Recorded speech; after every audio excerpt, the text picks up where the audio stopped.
Wanirizaako yonna gy'osinza okuba ng'otuwuliriza gwe yenna eyeekuumira ku mayengo ga UG Updates TV. Nkutegeeza nti nno okola kyamaanyi nnyo okwekuumira ku mayengo gano aga UG Updates TV. Muganda wange nkutegeeza nti nno gwe yenna gy'osinza okuba ng'otuwuliriza oba oli mitala w'amayanja abali e Qatar, Saudi Arabia, Oman, Dubai, mwenna nnyogera mu maaso n'okubalamusaako mwebale kwekuumira ku mayengo ga UG Updates TV. President Robert Kyagulanyi Ssentamu amanyikiddwa nga Bobi Wine avuddeyo, President wa National Unity Platform avuddeyo n'asonga olunwe mu Yoweri Kaguta Museveni ng'amugamba nti gwe ali emabega w'aba MPs bano abali mu kusapootinga okulaba nga leader of opposition alondebwa. President wa National Unity Platform agamba President Museveni ayagala leader of opposition abeere nga yamulonda, era ekintu ekitajja kubaawo wadde n'omulundi n'ogumu kitajja kubanga tukkiriza. President Robert Kyagulanyi Ssentamu agamba nti Museveni ebbanga lyonna ly'amaze mu bufuzi talabangako leader of opposition, ekibiina kyonna kyonna ekirina opposition ng'eri strong ng'eno emutadde ku pressure saako ne kabinenti ye. Kati n'olw'ensonga eyo, olw'okuba nga babataddeko pressure y'amaanyi, Museveni ayagala leader of opposition yaba amulonda abeere nga yafuga, yalina ne full control ku opposition side. Bw'atyo Robert Kyagulanyi Ssentamu w'agambye.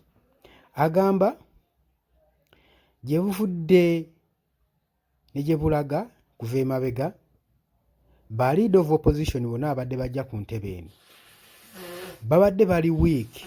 Bino bizze binafuyizibwa n'enguzi ya mwami Yoweri Kaguta Museveni gye babawa, nga babafujjirira ssente basobola obbanafuya, basobola okuba nga baboogereza mu bufunze. President Museveni aba nga yafuga eno mu ntebe nga ne leader of opposition yagitwala kubanga bamaze obbafujjirira omusimbi ogw'enguzi. Kati agamba ekibiina kyaffe kyajja kiri strong nnyo, twayingira ebyobufuzi nga tuli strong nnyo nga tetukkiriza mu kintu kya kulya nguzi. Ayongedde n'akkaatiriza President wa National Unity Platform Robert Kyagulanyi Ssentamu nti ffe abamu twayingira ebyobufuzi ng'olwedde tulabye ku ssente ennyingi ezimala, nga tulabye ku ssente ezimala, kati nga tosobola kuva eri na busente n'otugulaagula n'obusente. Kati ekintu ekibatadde ku pressure kubanga tebalina muwendo gwa tugula, kubanga twagenda oyingira ebyobufuzi nga ssente tuziyina, nga ssente twazirabalaba dda. Kati balaba tebali kibayinza sinziirirako tugula nga bali ba leader of opposition oba ne parties ezibadde zironda ba leader of opposition ezibaddeko badde bazigula nga bazifujjirira omusimbi. Neffe twajja ne target n'ekigendererwa ng'ate tuzze kuweereza bantu so si mwami Museveni, nga tuzze kulaakulanya ggwanga na kuweereza ggwanga. Era President Robert Kyagulanyi Ssentamu agambye Museveni nawanakola atya kaafujjirire asobole okusaka endinga bano mubaka Richard Lumu basobole okuba nga bateekawo okupozinga leader of opposition abeere nga alondebwa ababaka ba parliament, newankubadde kaakole by'ayagala ffe tetugenda kuva ku mulamwa. Bw'atyo Robert Kyagulanyi Ssentamu bw'agambye.